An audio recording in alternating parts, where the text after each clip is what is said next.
Welcome back to the Ultimate Beginners series on our channel. This is now the second installment of what I'm trying to do is just create a really awesome environment for a new person in the RC plane hobby to really see where to start and where to progress. The first video in our series was the Champ, and the reason we started there is because it was under $100 ready to fly. Very durable, very easy to fly, and a lot of you guys actually picked one up. Now, the reason we're taking a look at this, the Sport Cub S, next, is because the ready to fly version is a little bit more expensive.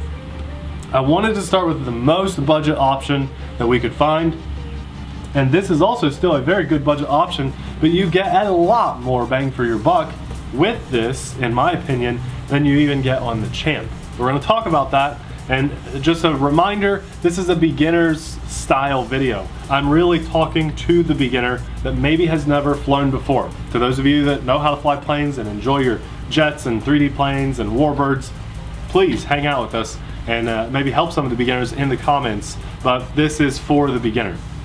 One reason I love this plane and the Champ is this.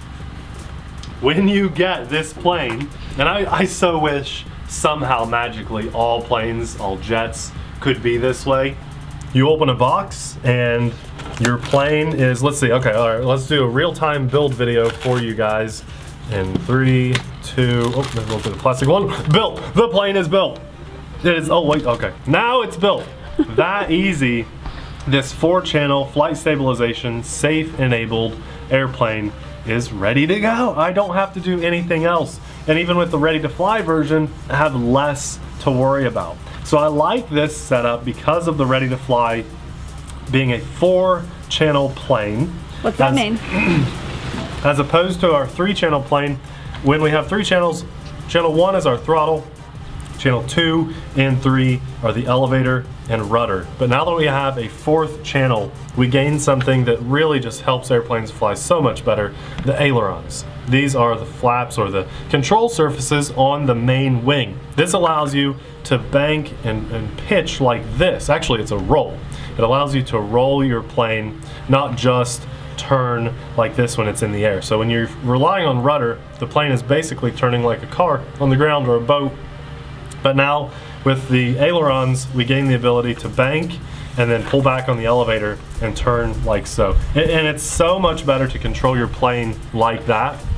And I think you'll see that in today's video because I'm going to fly it and Abby's going to fly this for you and show you 2 different perspectives. I'm a person that can fly 3D planes and fast jets, and Abby is still kind of in the beginning stages, although this will be a very easy plane for her to fly. Now with the ready to fly version, you get this radio. The difference between this radio and the Champ primarily is this awesome red switch that's on the back. I was talking to Abby about this in the car on the drive up, and the reason I like this is because this is your safe switch. This is your uh-oh switch. No matter what flight mode you're in, when you press that, I think you have to hold it, it will, no matter where the plane is, upside down, disoriented, diving, it'll auto level very quickly while you hold that switch. Don't forget, you have your instructions in the bottom of the box here. They're taped to the bottom of the foam. And the last thing is the charger and the battery. These batteries are cheap. We'll have them linked in the description box below, where we'll also link this plane. When it's charging, the light is red. When it's finished, the light goes off. Generally an hour or less. You can charge them on your Xbox, your PlayStation, your computer, any phone charger. It's just USB. That's really nice. One last tip before we move on from the box. Keep the box. It is the ultimate carrying case for your plane. These are foam. They're tough on their own when they're flying. Hit some grass. They're pretty durable. But for storage and transportation, this box is not much larger than the plane. All your batteries and everything fits back in here perfectly. It's just the ultimate case for your plane. Keep the box. Last but not least, we want to turn our radio on. We turn our plane upside down here. And the nice thing about this is they've already got these dots lined up for you. So this red dot on the wire lines up to this red dot on the battery. When you plug that in, the batteries are so light, this Velcro is more than enough to hold it in. But some people like to put a little additional piece of tape on there or something. There's no switch on airplanes most of the time. So when you set this down, it now should go into a little self-binding process. And we heard that in the ailerons.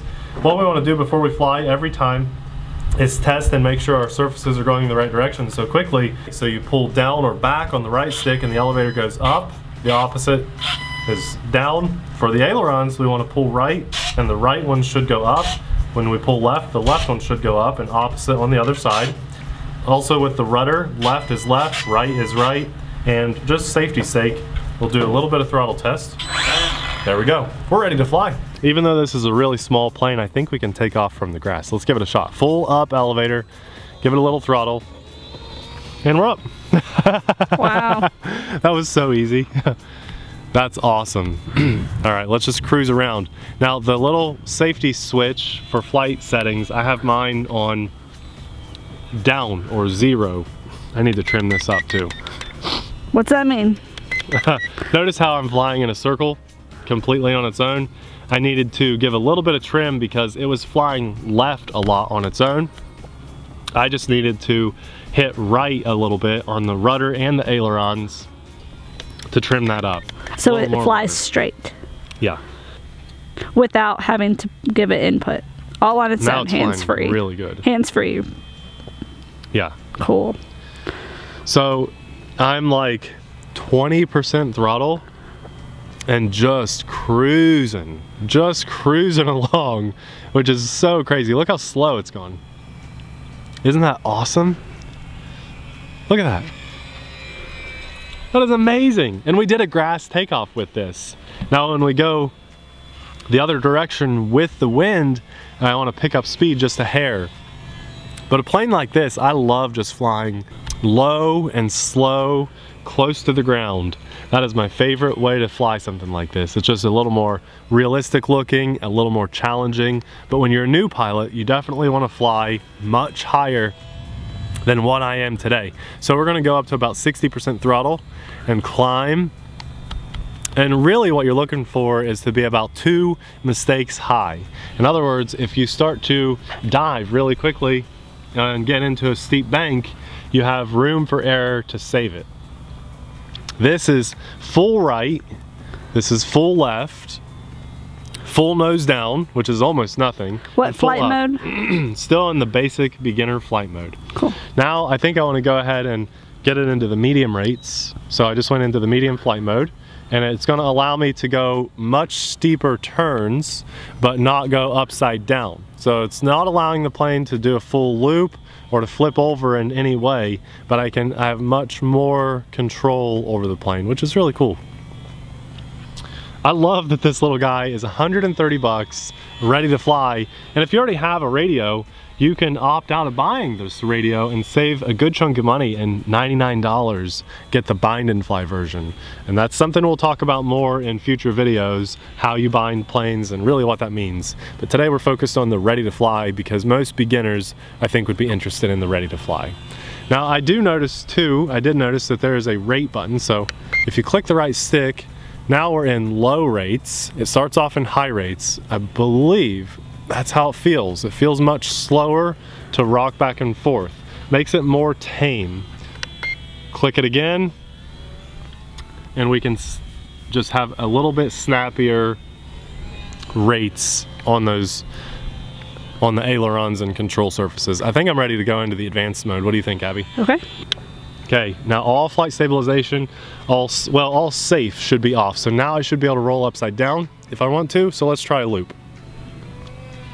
Oh yeah, very nice. It just feels so good to get out and fly. Let's see if we can roll this. Let's get a little more airspeed going, and I will nose down to get some speed. And can we roll it? Oh, maybe. We might not be able to roll it over, but it can definitely do loops really well. Check it out. It is a top wing plane. That's right. Usually if the wing's mounted on the top, definitely not always. Well, rolls are a little harder to do. I am ready to try that little panic switch. So let's go ahead and get this diving down like we're going to crash. Okay. Here, we'll just go straight down and panic switch. I held it and it leveled out. That was awesome. And it kept it stable for about 3 seconds for me. So let's try that again. I think I just have to short press it. I'm gonna go steep down, short press it, and it automatically levels it out completely for me. That is awesome. Trying to do my best to explain it as I'm flying here. Let's do that one more time. I think I'll get it upside down, short press it, and it just automatically levels that out for you. That is nice. That is a nice panic mode feature. See, you think you're gonna hit the ground, you hit that trigger. It gives you some lift too. It levels you off and lifts a little bit, huh? That is so nice. Abby, I'm a little worried that the battery might be getting low because it is very cold out. Yeah. So I'm back in the very, very basic beginner flight mode, which I know you're gonna really enjoy. And I wanna show you flying it, even if it's only for just a couple minutes. Okay. So I'm gonna come in for a nice smooth landing, 0 throttle, and flare at the end. Look at that, perfect landing. Flare means give it up elevator. Yep, right at the last second. Yeah, someone's gotta keep Nate in line with the lingo. All right, so I'm gonna give it throttle and up elevator. You might be stuck in a little rut, but there you go. Yeah, you got it. I just had to give it more elevator. I was kind of slow on. You absolutely got it. So right now, you're in beginner flight mode. You're not going to panic, but if you do, you have that little right switch. Get a feel for where it is. It's in a good spot. All right. I already gained too much height. It's okay. But that's a good height for learning to fly on this plane. She is pretty high up. Zoom in. But then, please forgive us. We're both getting over a bit of a cold. And it's getting us both today out here in the cold weather. But we just couldn't pass up an opportunity to come to the airfield and fly this. What I like about this plane is that you don't have to fly it on more than like 20% throttle if you don't want. Yeah, I'm amazed at that. Even the Champ had to have about 50% or so throttle. This one seems to fly well with almost no throttle. I am struggling, yeah. Another thing I like is that as soon as you go hands-free, I'll tell you when, I'll start coming toward us. Hands-free, it's gonna give it a little bit of up, so I'll come back. Keeps it nice and level, doesn't it? Hands-free, you see it gave it just a little bit of lift. Enough to, I mean, this is all hands-free. All hands-free. And like 20% throttle. She is just barely cruising. The wind just pushed it. That's crazy. Yeah, the wind just picked up that direction. That's pretty funny. It is a lightweight plane, so you guys are going to want to fly it on a very, very calm day. Although the safe and flight stabilization AS3X does do a great job at helping keep it level. But honestly, if you're a beginner pilot for RC planes in general, you don't want to fly on a windy day. Yeah, that's right. Learn how to fly. You could easily lose your plane. Yeah. All right, well that's beginner mode. The switch is on the left. There you go. Now it's way more sensitive. You'll get a feel for it. Look at that right hand turn. Good job. I want you to test the trigger in this flight mode.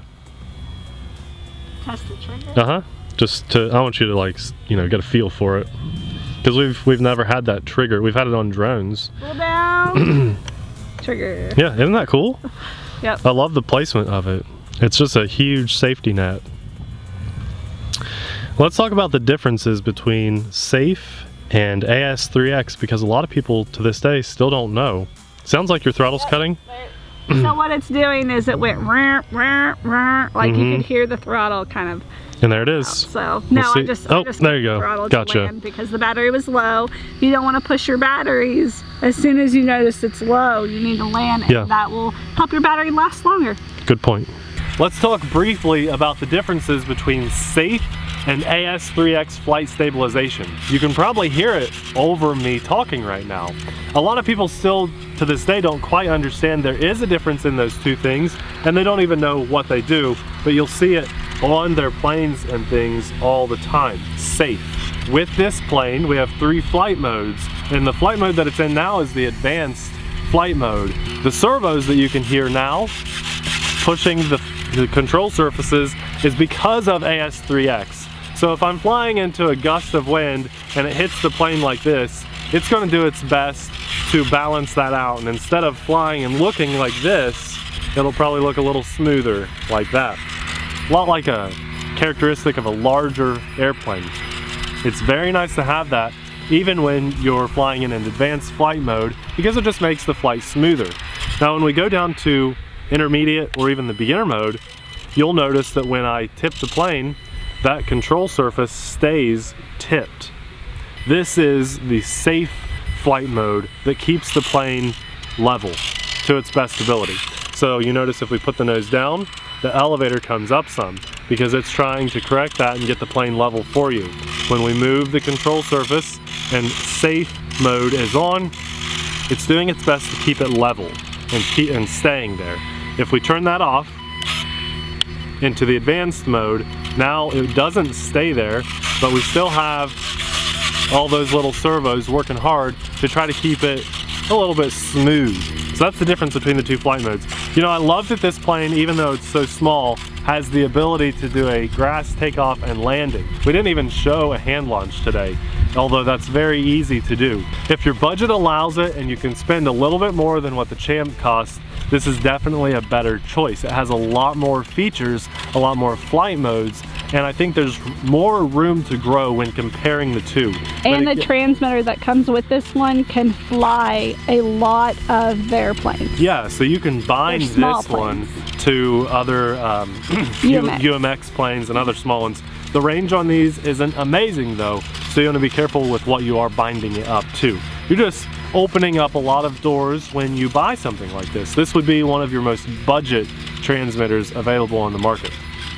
I really like this a lot. I love that you can buy the bind and fly and pair it up to a Spectrum radio for under $100, and for 30 more bucks you get ready to fly with so many just awesome features. Guys, this would be an amazing choice for a beginner to learn to fly.